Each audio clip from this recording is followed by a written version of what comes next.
tarde a toda a xente, moitas grazas por vir, segunda xornada do Comxénero desta nova edición deste ano. Temos entón agora connosco a profesora Ana Viñuela, profesora titular de Socioeconomía do Cinema e do Audiovisual na Universidade de Sorbonne Nouvelle de París III e é a directora adxunta do Instituto de Investigación sobre o Cinema e o Audiovisual. As súas pesquisas céntranse nas coproducións e na circulación internacional de filmes independentes e nos desafíos das políticas públicas para as industrias cinematográficas e mediáticas. Traballou tamén no Instituto Nacional de Audiovisual como responsable da Escola de Posgrado INASUP e xestionou un fondo de investimento para a industria audiovisual europea, así como varias iniciativas formativas financiadas polo Programa Media da Unión Europea. Tráenos un caso de estudo hoxe que nos toca cerca, vai analizar como exemplo do modelo francés de coproducción o caso da longametraxe O que arde, a terceira longametraxe de Oliver Laxe, que ten coproducción con Francia e que, bueno, ven sendo o filme con maior éxito do cinema galego.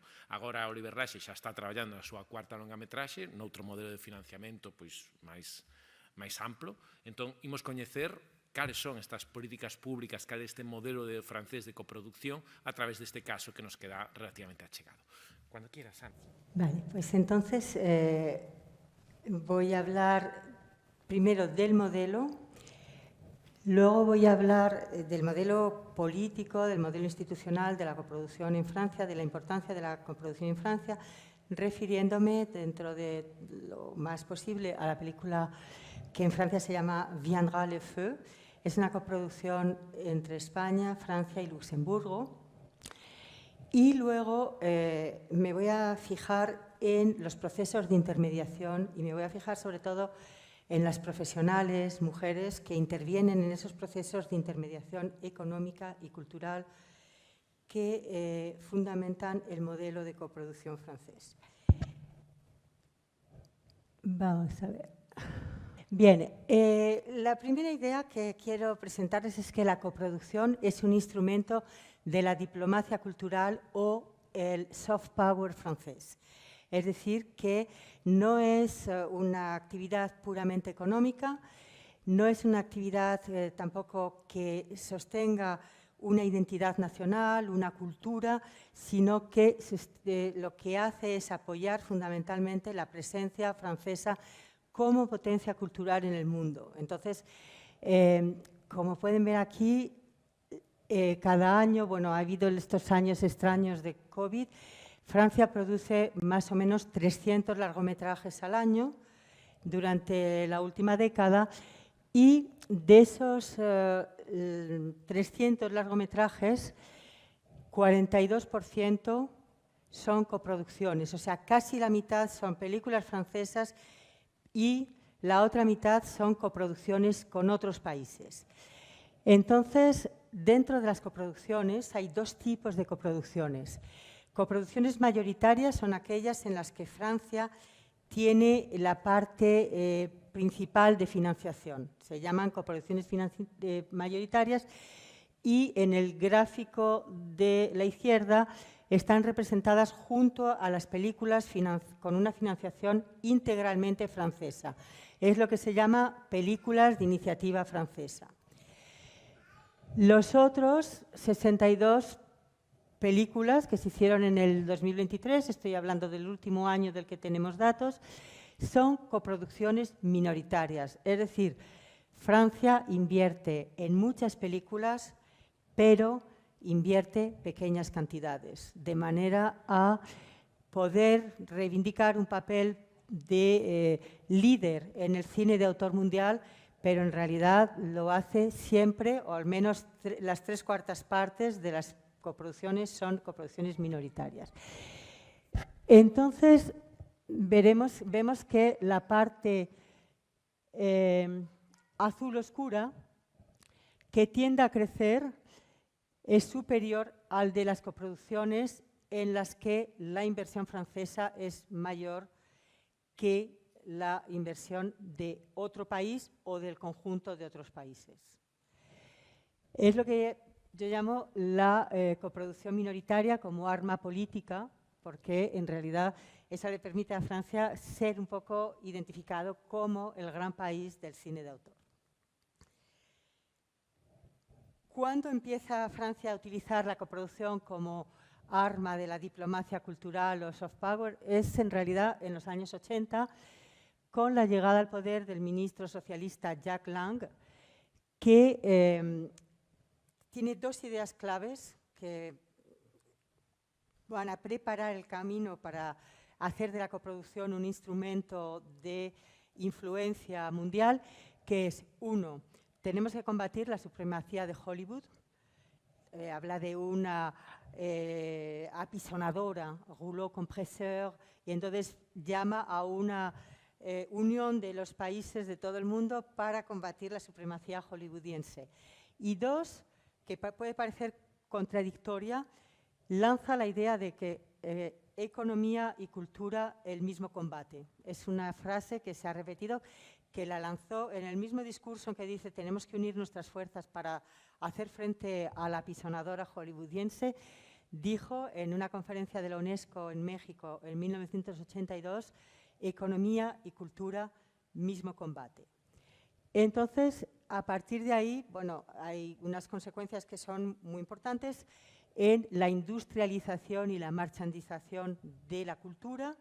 En realidad lo que está es negando o enfrentándose a los postulados de la Escuela de Frankfurt, que separaban claramente cultura e industria, y pone a Francia en una vía en la que cultura e industria van de la mano para poder precisamente constituir una alternativa mundial a lo que es el cine de estudios y más recientemente de plataformas.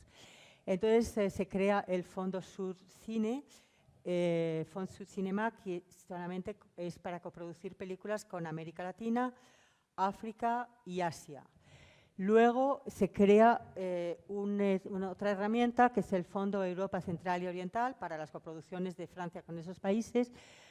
Una última que se llama Ayuda a Películas en Lengua Extranjera, y un fondo que continúa existiendo porque la primera parte de la política cinematográfica exterior francesa es una política claramente postcolonial que intenta crear una comunidad francófona con las antiguas colonias del África subsahariana.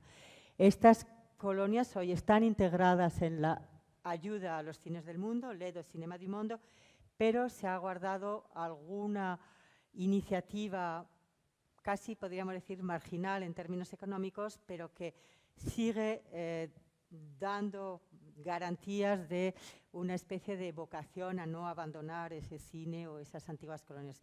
En una relación muy compleja, muy inestable, y en las que finalmente Francia y la francofonía están perdiendo terreno cada año. O sea que, en realidad, lo que se ha hecho en el 2012 es integrar todas las ayudas a la coproducción en un solo instrumento, que es la ayuda a los cines del mundo. Es decir, que todos los países que quieren coproducir con Francia van a estar potencialmente apoyados por este dispositivo. Hay otros fondos bilaterales con Italia, Alemania y Canadá. Había con Túnez, Portugal y Grecia durante los años que siguieron la gran crisis del 2008, pero estos fondos se han cerrado, el fondo con Túnez, el de Portugal y el de Grecia, y han quedado los tres socios históricos de coproducción con Francia, que son estos países que veis aquí. En 2015, esta ayuda se completó con otra ayuda a la distribución internacional de coproducciones entre Europa y el resto del mundo. Es decir, que, por ejemplo, Okearde no puede recibir una ayuda de Aide au Cinéma du Monde de distribución porque es una coproducción intraeuropea. Las ayudas se dan para las coproducciones con el resto del mundo.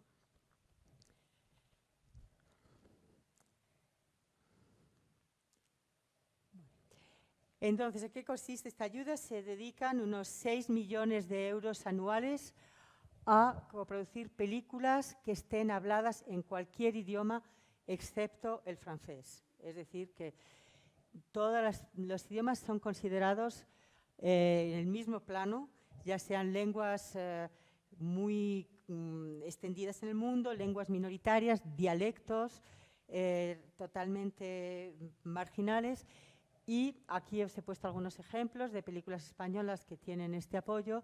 Entonces son unas 50 o 60 coproducciones que son básicamente las 50 o 60 coproducciones minoritarias que Francia hace cada año.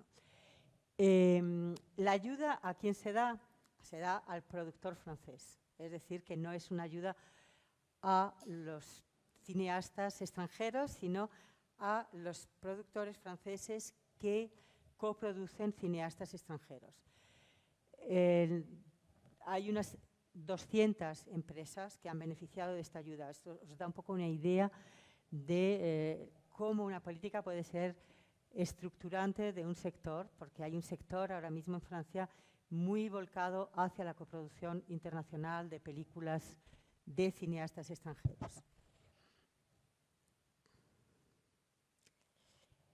Es una ayuda muy selectiva, o sea, no se puede pensar, podéis imaginar lo que es el cine de autor mundial. Hay autores en todo el mundo y siendo una ayuda global, hay, por ejemplo, autores de Estados Unidos que no entran en el sistema del cine independiente americano, que finalmente es siempre dependiente de estudios o dependiente de los grandes grupos de comunicación, y que también han recibido, hay 4 películas de Estados Unidos que han sido beneficiarias de la ayuda a los cines del mundo, pero si os fijáis,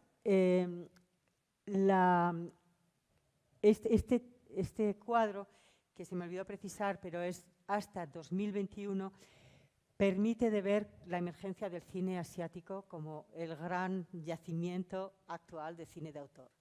En la etapa anterior del cine del Fondo Sur fue Argentina el país más beneficiado. Argentina sigue siendo un país muy importante, pero de repente hemos asistido a esta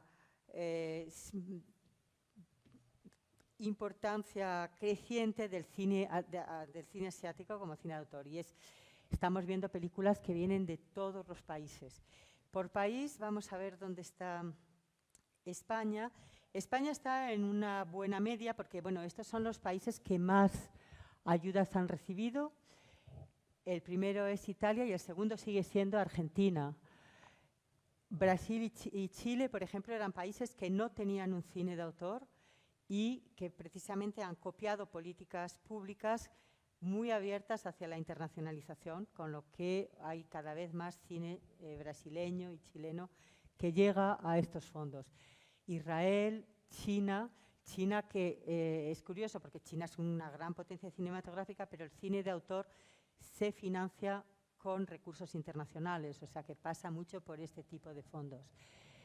Rumanía, que ha conocido una especie de nueva ola de cine rumano, Argelia, Portugal, Irán, Marruecos, y España se sitúa hasta 2021 con 10 coproducciones que han sido financiadas, entre ellas O que arde, al mismo nivel que la India, que es un poco como China, un país donde el cine de autor se tiene que financiar a través de coproducciones internacionales, puesto que la industria está más bien volcada hacia los blockbusters de Bollywood y no al cine de festival. Bien, la doble dimensión de esta práctica.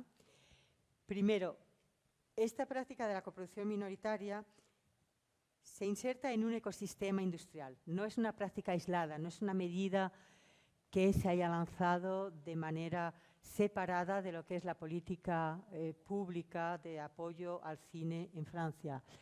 Entonces, es una lógica que está basada en la presencia de intermediarios culturales y económicos y que tiene una doble dimensión, ya lo he dicho de cierta manera, una dimensión diplomática.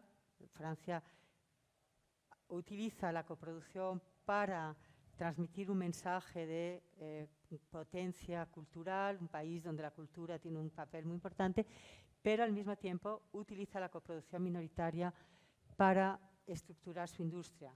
ya que, como ustedes saben todos, la coproducción implica siempre obligaciones de gastos en los países coproductores. Entonces, lo que ha hecho Francia es decir, rueden ustedes las historias en su lengua, en su tierra, no se preocupen que no haya actores franceses, no se preocupen si no hay técnicos franceses, expresen las historias en la manera que ustedes quieran expresarlas, contrariamente a las coproducciones tradicionales donde hay que siempre hacer equilibrios para meter un actor que hable un poco de esta lengua, meter rodajes o técnicos. Aquí la única obligación es que la ayuda, que puede ser de hasta 300.000 euros, pero la media es 150.000 euros, que el 50% se gaste en Francia. Entonces, ¿en qué se gasta? Se gasta sobre todo en trabajos de postproducción. Francia está reforzando su industria de postproducción, tanto de audio como de vídeo, repatriando todas las coproducciones hechas en el mundo entero. Entonces, es una manera también de buscar un impacto industrial.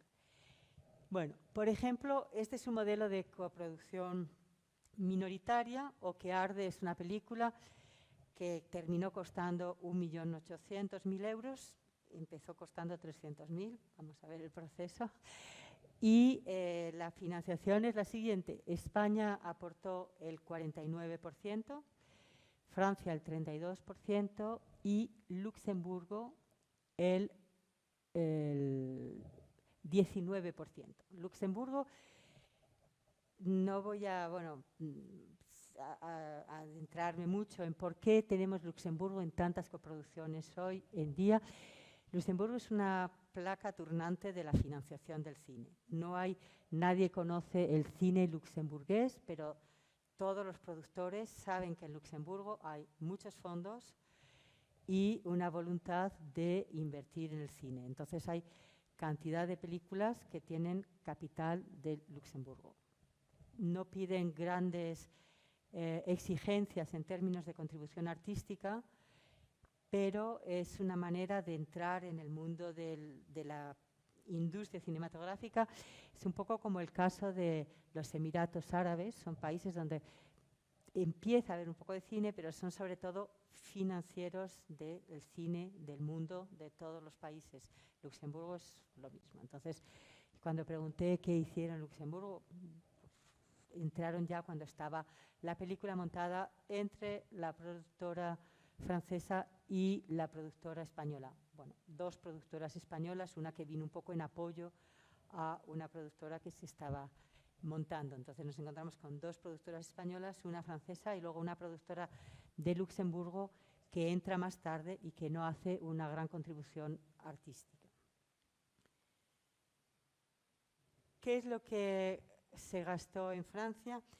Los salarios de los guionistas, Olivier Lache y Santiago Fillol. En Francia se paga el trabajo de escritura con más facilidad que en otros países. Entonces, se hizo la versión gallega y en castellano remuneraron, y luego la versión francesa la hizo la productora francesa, porque hay que tener en cuenta una cosa, es que estas películas, estos proyectos, pasan delante de una comisión que juzga la calidad, y la calidad tiene que ver también con la forma en que el guión está escrito. Entonces, no puede ser una traducción, digamos, de inteligencia artificial y ni siquiera una traducción hecha por un no especialista.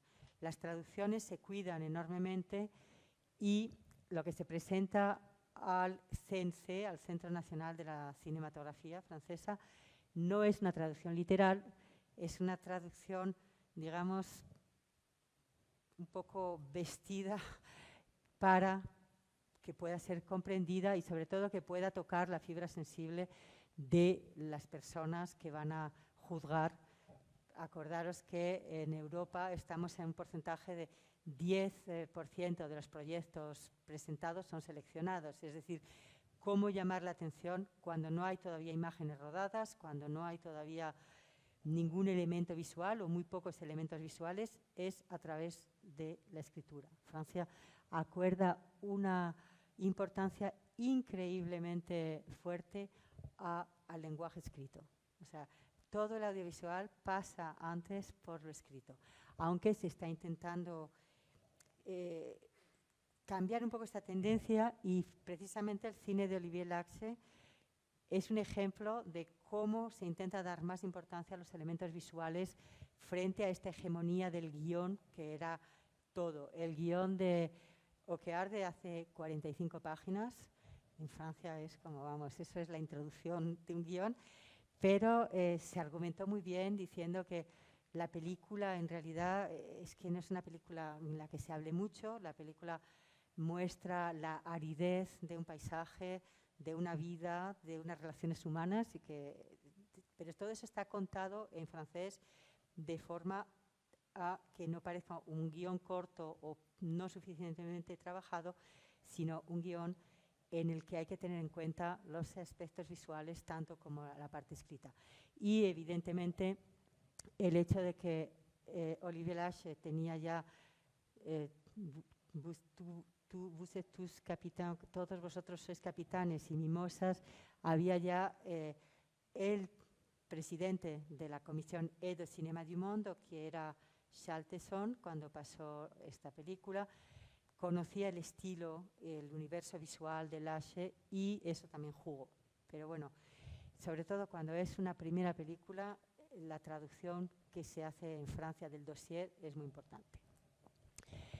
Se mandó un director de fotografía y un ayudante de dirección al rodaje, pero algo que se negoció, es decir, que no fue una imposición, porque podía haberse puesto todo en los efectos especiales y el etalonaje, y haber hecho lo que se hace en Francia más habitualmente, es la mezcla de sonido. Pero aquí la productora francesa me dijo que se había hecho en España porque la empresa que lo había hecho era muy competente y no. Pero vamos, en general, Francia lo que hace es todos los efectos visuales, no los efectos visuales de ciencia ficción, sino los efectos visuales realistas, los efectos visuales más imperceptibles, es una especialización francesa. De hecho, a la ayuda au Cinéma du Monde se añadió una ayuda específica del CNC, del Centro Nacional de Cinema, que es una ayuda a los efectos especiales. Se intenta también que todo lo que tiene que ver con la postproducción, no el montaje, porque el montaje tiene que estar montador y director, y entonces el montaje se hace en el país donde se ha rodado la película, pero todo lo que es el tratamiento posterior de imagen y sonido, de repatriarlo en Francia para hacer vivir todos estos técnicos, todas estas empresas que se han creado en torno a la postproducción.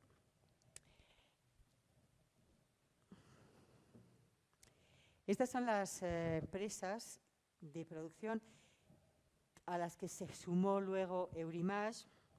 Eurimage es el Fondo Europeo de Ayuda a las Coproducciones, es decir, en el momento que hay una coproducción europea, Eurimage puede intervenir con hasta $500.000 euros para financiar esta coproducción.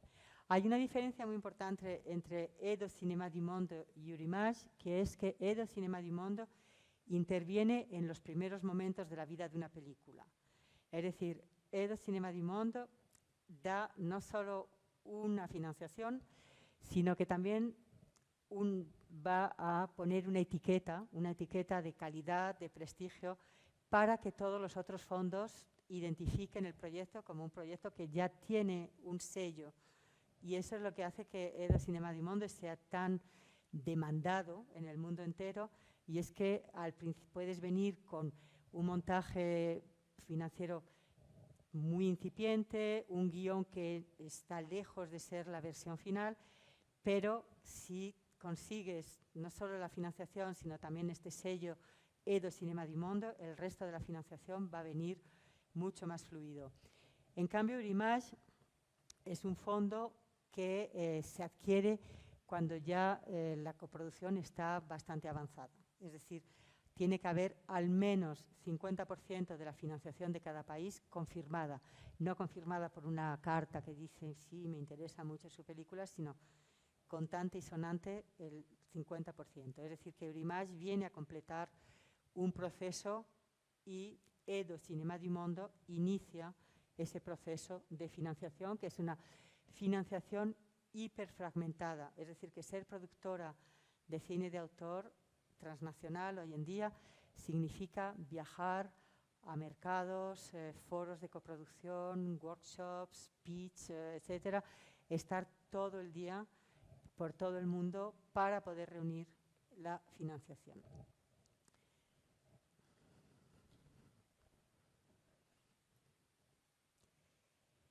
Bien, decía que l'Edo Cinema du Monde interviene, no es una medida aislada, sino que forma parte de un ecosistema.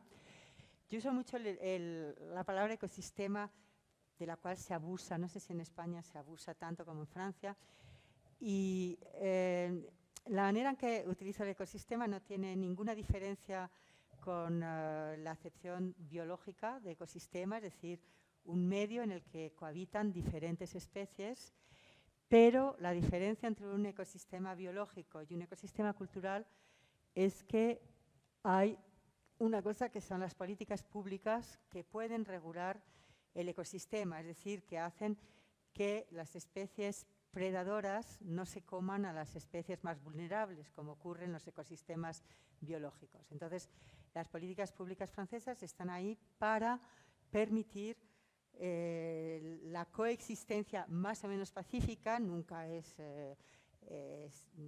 idónea, pero es más o menos equilibrada, entre especies de tipos muy distintos, que van desde los productores de grandes éxitos comerciales para el gran público a cine de autor internacional, pasando por documental, cine experimental, series de ficción, animación, videojuegos, etcétera. O sea, es un ecosistema. Bien, dentro de ese ecosistema podemos distinguir uno concretamente, que es el que yo llamo cine de autor transnacional, porque son autores considerados como tales no solo en su país, sino en el mundo entero, gracias a la intervención de festivales, gracias a la intervención de una prensa especializada que pone de relieve las películas, sobre todo que pasan por festivales. O sea que, pero quizá la pieza maestra de este ecosistema para que exista esta noción de autor transnacional son los exportadores o vendedores internacionales. Es decir, sin agentes de venta internacional no podríamos hablar de autores transnacionales, porque son ellos, los agentes de ventas, los que hacen que los autores puedan existir en todo el mundo. Entonces, la producción, como veis, es una parte de este ecosistema en la que participan también las plataformas, los agregadores de contenidos que los van a pasar a las plataformas, televisiones, exhibidores, distribuidores, festivales y, por supuesto, los autores. O sea, sin autores el ecosistema no existiría. La creación es la base del funcionamiento de toda la industria cinematográfica.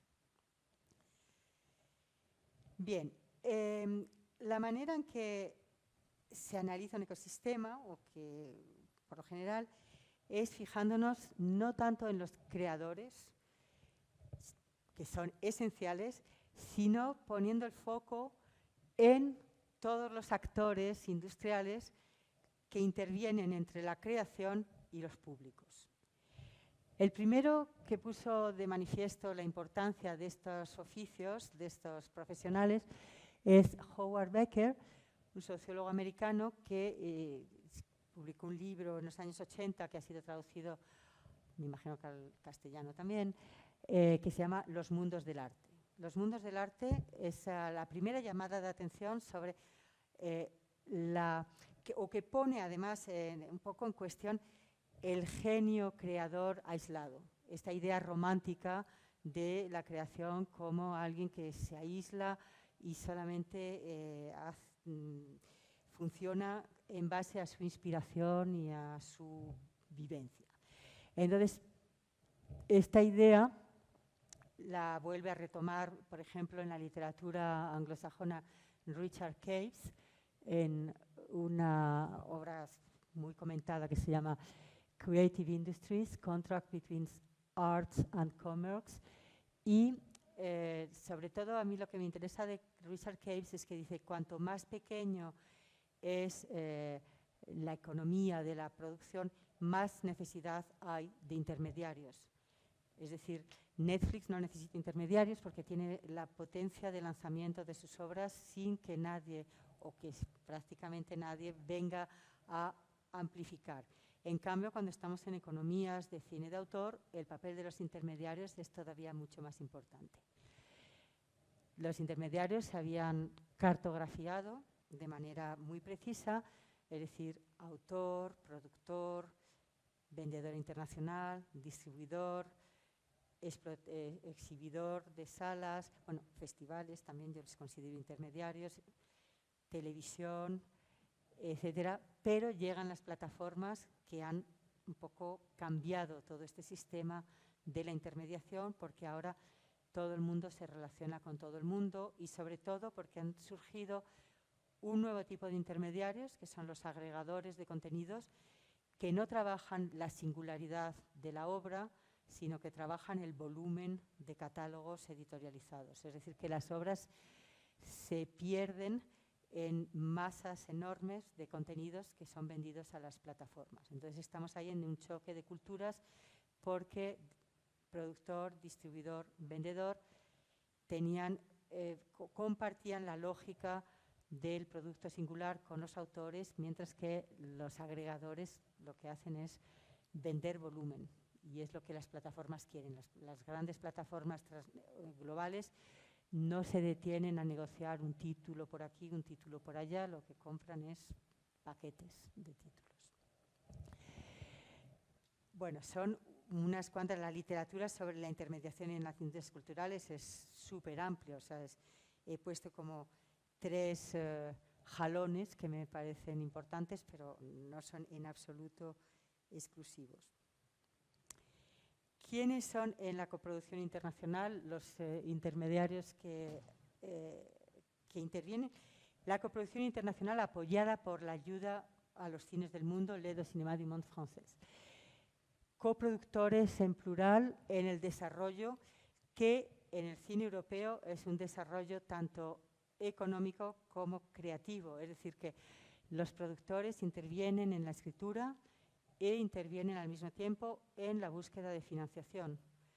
En Estados Unidos, por ejemplo, hay oficios, gente que se dedica a buscar financiación y gente que acompaña la escritura. El productor europeo, y esa es un poco la atractividad del oficio, es un productor mucho más cercano a la creación. Entonces, interviene en esta fase de desarrollo, la producción y la postproducción. Las ventas internacionales es la siguiente etapa. No es tan lineal como está aquí, hay coincidencias y a veces las etapas coinciden. Los festivales, el cine de autor transnacional necesita la puesta en escena de un festival para poder existir, y los responsables de L'aide au cinéma du monde han identificado 4 festivales como festivales que tienen un poder distintivo particularmente importante, que son los de Cannes. Cannes es el primero, o sea, Cannes es el habitante principal de este ecosistema. Todas las miradas se dirigen a Cannes cuando uno va a L'aide au cinéma du monde. Detrás hay una idea, que es cómo el coproductor francés me acerca a Cannes. Es la idea que tienen todos los coproductores extranjeros. Venecia, Berlín y Locarno son los 4 festivales más estudiados y a los que los coproductores aspiran a llegar.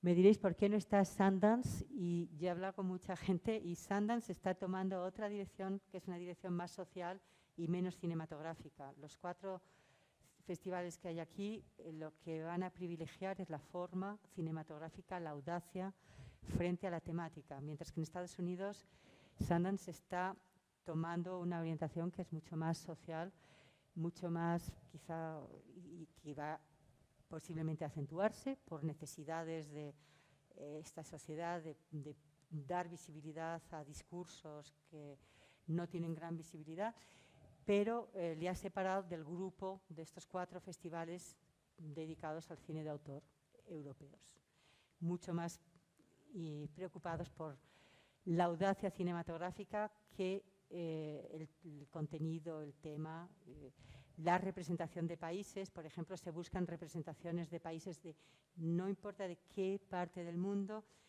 pero que no sean representaciones estereotipadas.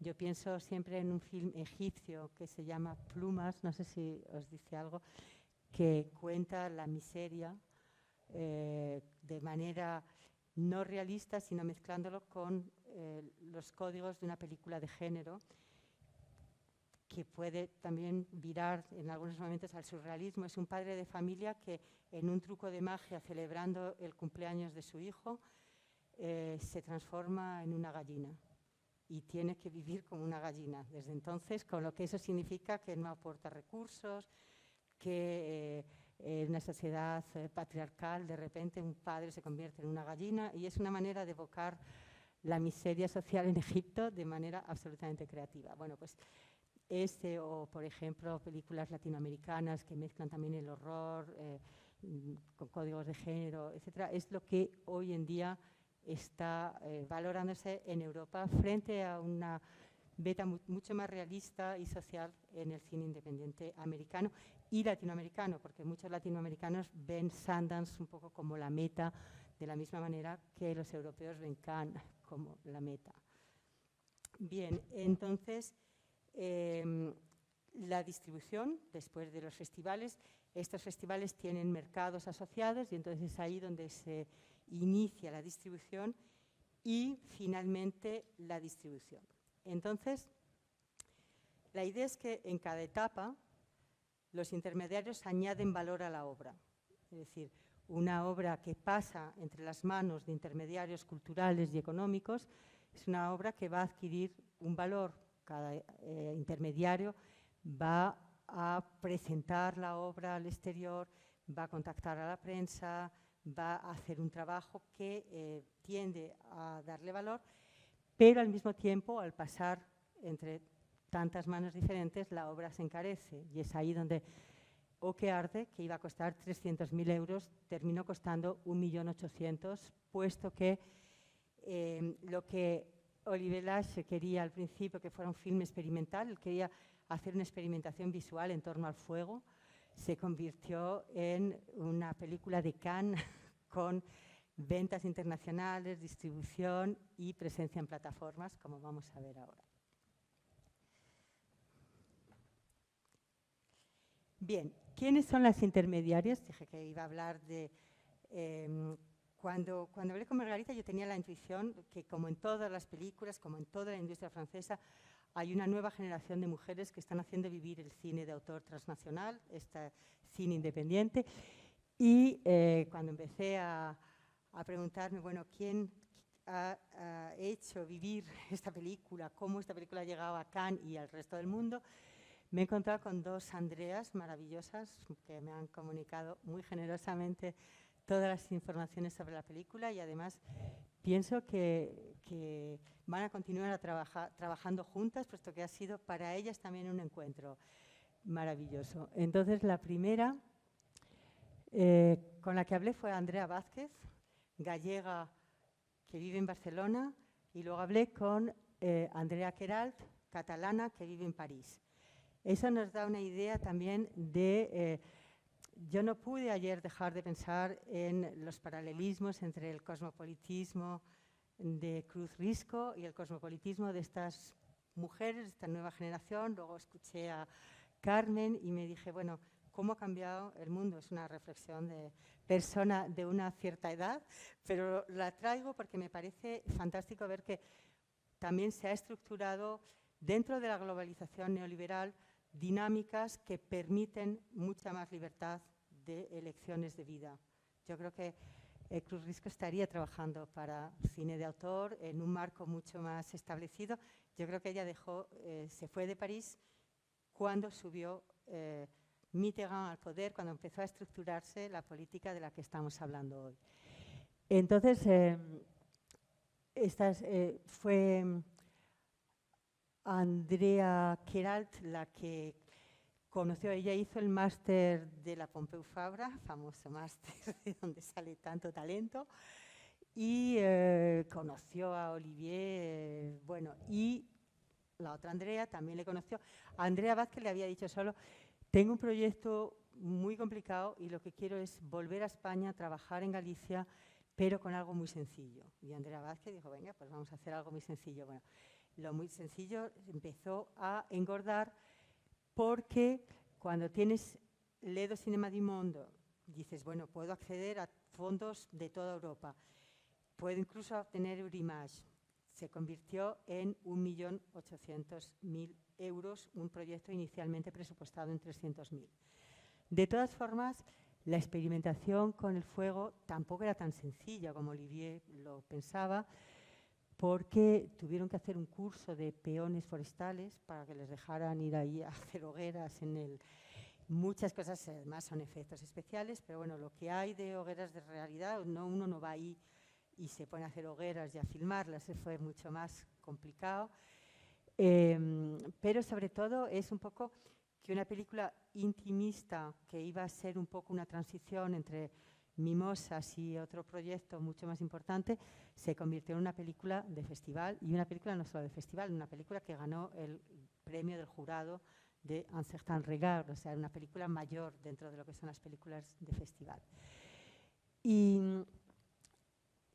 Andrea Queralt le había conocido en Barcelona, pasando, y venían de uno de estos famosos pitch, porque la coproducción internacional pasa por los intermediarios culturales, pero estos intermediarios culturales se encuentran en lo que llamamos lugares de socialización profesional.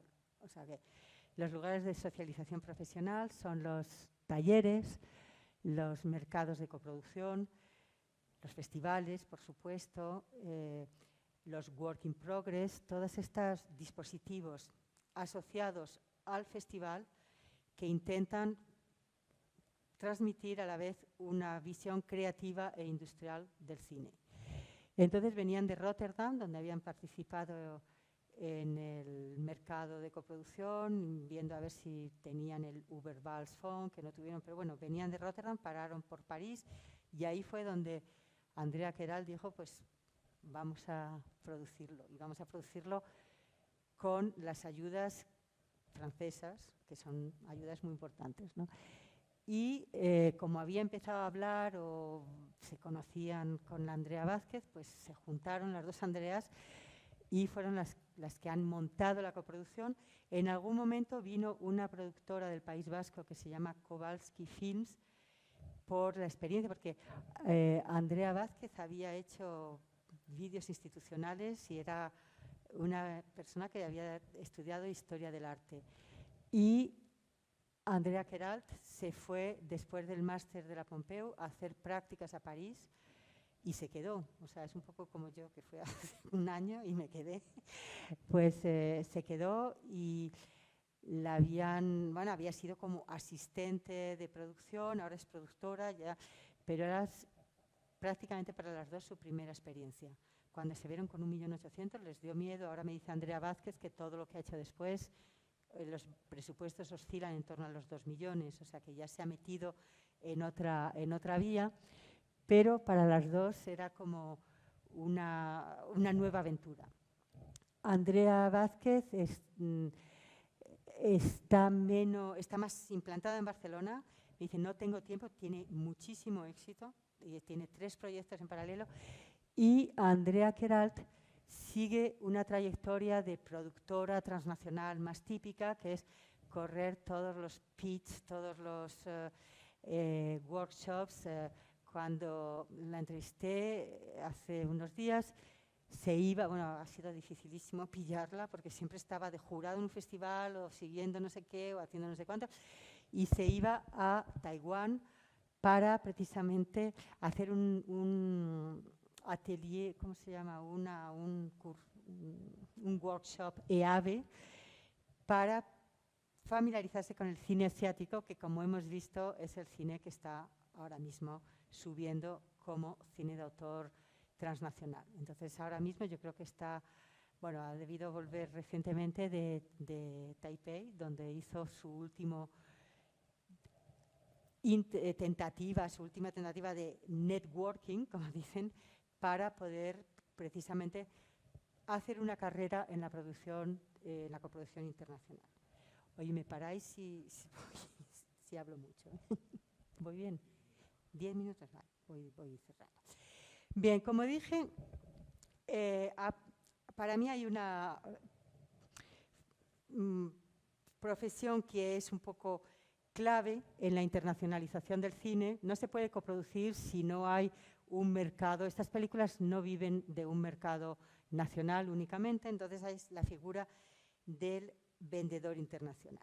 Entonces, el vendedor internacional se mete también antes de que la película exista. O sea que Olivier tenía ya una imagen construida en Francia que hace que un año antes de que se empiece el rodaje, el vendedor internacional dice: me comprometo a avanzar una parte de la financiación que se llama mínimo garantizado, minimum guarantee, para asegurarme los derechos internacionales de la película futura de Olivier Lacks. Y ahí también me encuentro dos chicas maravillosas que son las que están en el terreno, porque la Pyramide es una, como muchas veces ocurre, una empresa fundada y presidida por un señor, hombre de una cierta edad, pero las que están en el terreno, las que conocen los mercados, las que saben a qué distribuidor se puede presentar o qué es Agathe Moruc y Marine Dorville. Agathe es más senior y Marine es una persona que está en todos los mercados, que tiene ya una experiencia, y son las dos que se ocuparon de esta película, de llevar O que arde a Cannes, al mercado del film de Cannes. Ahí es donde empezaron a venderla, con la suerte de que cuando una película tiene un premio, pues se vende mucho mejor. O sea que la sinergia entre proyección en el festival con un relativo éxito de crítica y además un premio y presencia en el mercado, pues hizo que la película se vendiera. La película sigue estando en el catálogo de Pyramide Internacional y no es tan anecdótico, es otra realidad. Hay otro oficio muy importante de la intermediación, que son los responsables de prensa, los attachés de presse, las personas que se ocupan del contacto con la prensa. Si no hay prensa, y la prensa en las ventas internacionales es Variety, The Hollywood Reporter, Screen International, Deadline. Si no hay contacto con la prensa, las películas no existen. Podéis imaginaros, en un festival y en un mercado sobre todo hay miles de películas, entonces hay estas dos profesionales, Viviana Andriani y Aurélie Dard. Viviana Andriani es la mujer que ha fundado esta agencia de prensa especializada en las relaciones con la prensa en el mundo del cine exclusivamente. Y eso también, trabajar es una actividad que hay que externalizar, que cuesta, que hay que pagar, pero que es esencial para que la película pueda estar en las mentes de todas las personas en el momento en que se inician las ventas internacionales. La creación de valor en el cine de autor se genera sobre todo en esta interdependencia entre festivales y vendedores.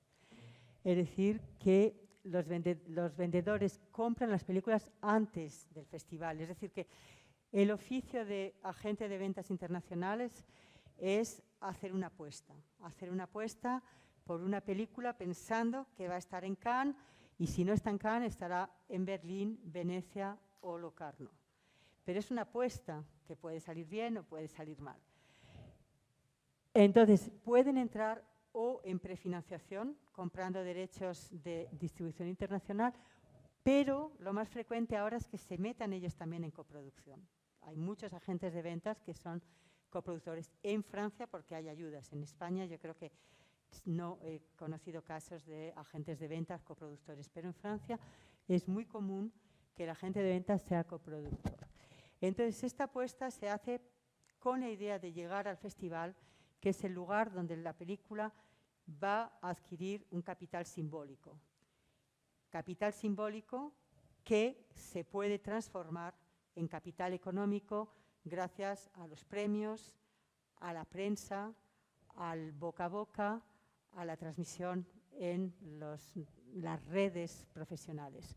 Y es ahí, cuando el capital simbólico se transforma en capital económico, que comienzan las ventas, principalmente a distribuidores, pero puede ser también hoy en día ventas directas a plataformas o a festivales. Es decir, hay una doble circulación que es interesante financieramente para el vendedor internacional, es la circulación en el circuito de festivales. Okearde ha hecho más de 60 festivales, y en paralelo la circulación en el mercado. No son antagonistas, sino que pueden tener lugar en paralelo. Es decir, que la circulación en festival puede seguir contribuyendo a la construcción de capital simbólico para una película, con lo cual el vendedor está también contento. Bueno, aparte que una presencia en festival hoy en día cuesta entre 300 y 1.200 euros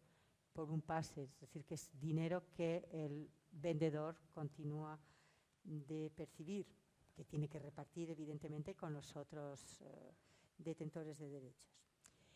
Pues uno de estos distribuidores es un caso que no es común, es que la misma empresa que vende lo distribuyó en Francia, pero no es necesario porque, bueno, se dio así la cosa, pero podía haber sido otro distribuidor. En otros países, por ejemplo, el país donde mejor carrera tuvo, es una película un poco truncada porque sale a finales del 19, principios del 20, entonces hay que pensar que es una película que podía haber circulado muchísimo mejor que lo que ha circulado, pero consigue salir de todas formas en algunos países. Lo que pasa que hoy en día la salida en sala no está garantizada en ningún otro sitio que en Francia. Entonces lo que tenemos que mirar cuando se quiere evaluar el éxito de una coproducción internacional es, de una parte, la circulación en festival. Okearde ha hecho todos los festivales que uno se pueda imaginar, pero sobre todo, y este es un poco el reto que tenemos los investigadores en economía del cine, es cómo medir la presencia en plataformas. Entonces, estamos un poco en los comienzos, porque hoy en día la circulación internacional no puede evitar hablar de plataformas. Tenemos algunos instrumentos para seguir la circulación internacional de las obras en plataformas.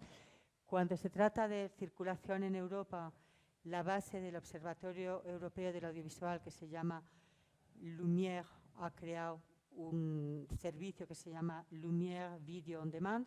Entonces podemos saber que Okearde, esto lo miré ayer, o sea que es totalmente reciente, está en 10 países y en 32 catálogos. Es decir, que es una película que sigue existiendo, cuya vida sigue de actualidad. Por ejemplo, en España está en varias plataformas y sobre todo está en todos los modelos económicos que proponen estas plataformas. Es decir, Okearde está en plataformas por suscripción, en plataformas con pago al acto y en free on demand, en plataformas gratuitas. Es decir, que es importante saber que una película que ha adquirido este capital simbólico por la crítica y la selección en festival y el premio sigue existiendo. Fuera de Estados Unidos vi que estaba también disponible en Estados Unidos y Canadá. Aquí tenemos otro instrumento que es Just Watch. Ninguno de estos instrumentos está hecho para la investigación académica, es decir, que es una cosa muy precaria, donde vamos a los bases de datos que te dicen dónde puedes ver una película, pero por ahora es la manera de investigar la circulación internacional, saber en qué plataformas, en qué países y sobre todo cuando se sigue, por ejemplo, a lo largo de un año y se va a ver cada 3 meses si hay más países que lo han tomado, si hay países que han dejado de difundirlo, entonces podemos tener una primera aproximación a la vida internacional de estas coproducciones. Concluyo aquí y concluyo con 2 preguntas, porque todo lo que os he contado, sí, Francia con 6 millones está en la gran mayoría del cine de autor mundial. Es una nueva forma de imperialismo cultural en la era de la globalización neoliberal, o podemos considerarlo como una forma eficaz de permitir la existencia de un cine alternativo al cine de Hollywood y al cine de las plataformas. En cualquiera de los casos, posiblemente las 2 preguntas pueden tener respuestas múltiples, no hay una sola respuesta. Los efectos de estas medidas de estar apoyando la coproducción y la circulación internacional de cine de autor han contribuido de manera muy clara al desarrollo de la industria cinematográfica francesa. Eso es la gran realidad. Así que, con nuestros personajes favoritos, os doy las gracias por vuestra atención.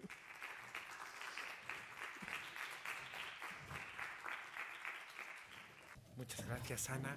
Ella misma ya abre el debate, ya coloca las preguntas que podríamos ahora entre todos ahí desarrollar, ¿no? Reflexiones, comentarios. Entonces yo también tenía por ahí preguntas en esta línea o en otras líneas de lo que ella nos ha expuesto ahora.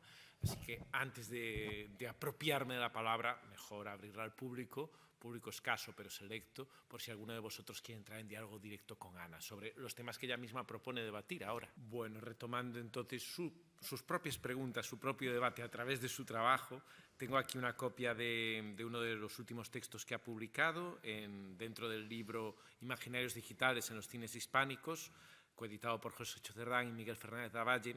Ella tiene un artículo que se titula, bueno, de donde parte de las ideas que ha expuesto pues están desarrolladas, están ahí explicadas. El texto se llama Capitales económicos, culturales y humanos franceses en los cines de América Latina. Se centra mucho en el caso argentino, igual que hoy pues analizaba el caso de Oquearde, ¿no? Es decir, dentro de este modelo de análisis de las coproducciones francesas o del modelo económico de coproducción francés, claro, se puede ir mirando en distintos casos de estudio según lo que interese para ver cómo evoluciona. Y entonces, respecto al caso argentino, el propio texto recoge aquí voces a favor y en contra del modelo, con el debate que aquí mismo está presente, ¿no? Con el debate de si estamos ante una nueva forma o sea, si es una práctica neocolonial o, en cambio, es una forma de tender un puente para que el conjunto del mundo cinéfilo, a través pues, de este ecosistema de cine de autor transnacional, pueda acceder a ver películas hechas en distintos territorios. Entonces me interesa mucho el debate que ella recogía en este texto, con las voces a favor y en contra, ¿no? de este tipo de prácticas. Y había aquí una cita, que estoy intentando encontrar, en la que, para poder dar el nombre exacto de la persona, que daba una idea intentando redimir del riesgo de la tentación de una apropiación cultural neocolonial, daba la idea que en realidad, sí, aquí está, es Nadia Lie, decía que si las técnicas pretendidamente europeas, como largos planos secuencia, no forman parte de un lenguaje fílmico universal, es decir, que lo que buscaría este tipo de ayudas de coproducción no sería tanto un público nacional en cada país, aunque bueno, en el caso de Oquearde sí tuvo mucho público nacional aquí en Galicia, en lugar de un público nacional lo que se buscaba era abrir estos productos, en el caso argentino hablaba este texto, a un público internacional, ¿no? Entonces ahora, para retomar el debate aquí con Ana, que conoce bien pues, la cita que ha puesto aquí de Nadia Lie, ¿cuál es tu posición respecto a este debate? Dejabas muy claro que la política cultural francesa sí tenía un sesgo paternalista neocolonial entre 1963 y 1980. El gobierno socialista de François Mitterrand y el tiempo en que estuvo el ministro de Cultura Jacques Lang cambió un poco el enfoque y entonces ahí sí se abre, digamos, el periodo en el que ahora todavía estaríamos, en que se intenta ser menos dirigista o menos intervencionista y se intenta pues capitalizar toda la actividad que pueda haber en distintos lugares del mundo que se adapte a este concepto de cine de autor transnacional, que pase por Francia y no por otros mercados, ¿no? Entonces, ¿cuál es tu posición después de tantos años investigando tantos casos diferentes? Hoy un caso gallego, hace unos años el caso argentino. ¿Cómo ves la evolución de este modelo? Vamos a ver, aquí hablo desde un punto de vista académico, porque yo no produzco, o sea que simplemente soy una estudiosa de un tema. Al principio me alineé mucho con las personas que se oponen a las teorías postcoloniales como marco para analizar estas prácticas, lo cual no me creó muchos amigos, como podéis imaginar, en este medio. De todas formas, en Francia las teorías y el pensamiento postcolonial está muy poco desarrollado y tu amiga, nuestra común amiga Raquel Sefer, es quizá una de las pocas personas que se cuentan con los dedos de la mano que utiliza el prisma de las teorías postcoloniales en el cine. Entonces, yo lo que leía eran ideas muy esquemáticas y sobre todo que se repetían diciendo que Francia formatea el cine mundial, que Francia da normas de cómo se tiene que hacer el cine, y es verdad. Pero también es verdad que Francia necesita desesperadamente la creatividad de estos autores extranjeros. O sea, que si crea este fondo es porque sabe que vivir en una especie de circuito cerrado en el mundo del cine de autor francés lleva a una situación de esterilización del cine. Entonces, lo que yo pienso ahora es que Francia desarrolla una actividad que puede considerarse neocolonial y que puede ser vista bajo el prisma de la teoría del imperialismo cultural, pero hay que ponerla, y en esto hay un autor inglés que se llama David Hesmondhalgh. Cuando descubrí el razonamiento de David Hesmondhalgh, me di cuenta que podemos hacer un puente entre la globalización necesaria, donde todo el mundo alimenta la creatividad mundial, pero una forma de imperialismo cultural que es la extracción de propiedad intelectual. Es decir, que ahí hay una forma moderna de imperialismo cultural que no es tienes que hacer películas que gusten a mis públicos, porque en realidad muchas de las películas que he analizado tienen más éxito en el país del cineasta que en Francia. Ese mito de que se hacen películas para un público francés es mentira. Para llevar al público francés al cine a ver esas películas, el distribuidor se mata en campañas promocionales, la prensa, todo. Entonces, no es esa forma de ver el imperialismo cultural, pero podemos ver una cosa que es la riqueza en las industrias culturales, es la propiedad intelectual, y Francia está captando propiedad intelectual, puesto que la coproducción le permite ser propietaria a los productores franceses de una parte del cine de autor de todo el mundo. Esa es la forma. Con lo cual es una manera, digamos, atenuada de responder que hay un... Sí, pero también respondería por la afirmativa la segunda pregunta. Es la única forma de que haya un cine alternativo a Hollywood y a las plataformas.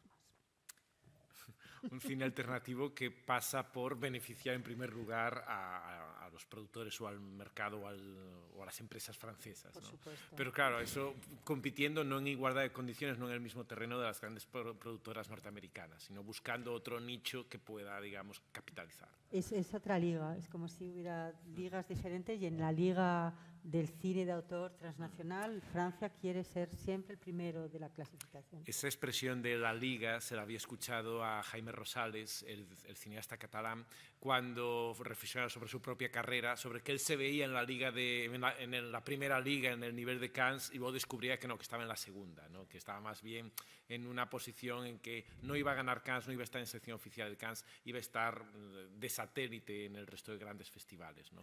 Pero que eso también establece una jerarquía jerarquía dentro de la profesión, de las muchas profesiones cinematográficas. Y esto me lleva a la segunda pregunta que quería hacer, y probablemente ya para cerrar el coloquio, si nadie más quiere intervenir, una pregunta ya relacionada con cuestiones de género, y es que la buena noticia que supone que dentro de estas profesiones intermedias de pues, productoras, agentes de ventas, responsables de prensa, que haya una mayor presencia femenina, claro, puede verse como pues, mayor presencia de mujeres en la industria cinematográfica, algo positivo, pero también se puede interpretar, y eso depende de dónde esté el foco o el relato, como una nueva feminización de los trabajos que está de nuevo poniendo en la segunda o tercera línea a las mujeres en vez de en la primera. Es decir, ya no están en posiciones creativas, están en posiciones de gestión.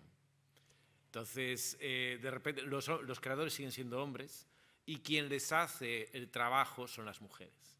¿No es una nueva subordinación?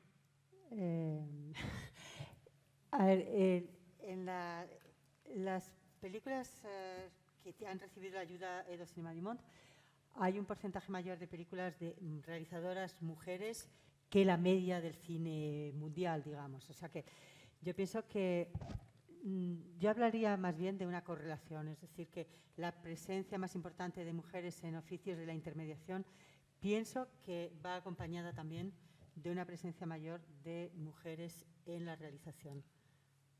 Es decir, yo creo que yo no los veo para nada como oficios subsidiarios. O sea, no es hago el trabajo para... Yo por ejemplo, estudié realización y en un día me dije, yo no tengo el talento para ser realizadora. Si no hubiera sido académica, hubiera sido productora, hubiera, ¿por qué no, sido distribuidora? Hubiera hecho un oficio de la intermediación, porque yo entiendo el mercado. Pero no por eso me sentiría como subordinada al creador, ni el creador o creadora subordinada a mí. Son oficios distintos y hay que decir otra cosa. Además, es que estamos hablando de una forma de independencia que es una independencia jurídico-económica. Es decir, que aparte de esta independencia que es jurídica y económica, hay una independencia mucho más marcada en los márgenes del sistema de gente que no quiere pasar por estos sistemas de intermediación.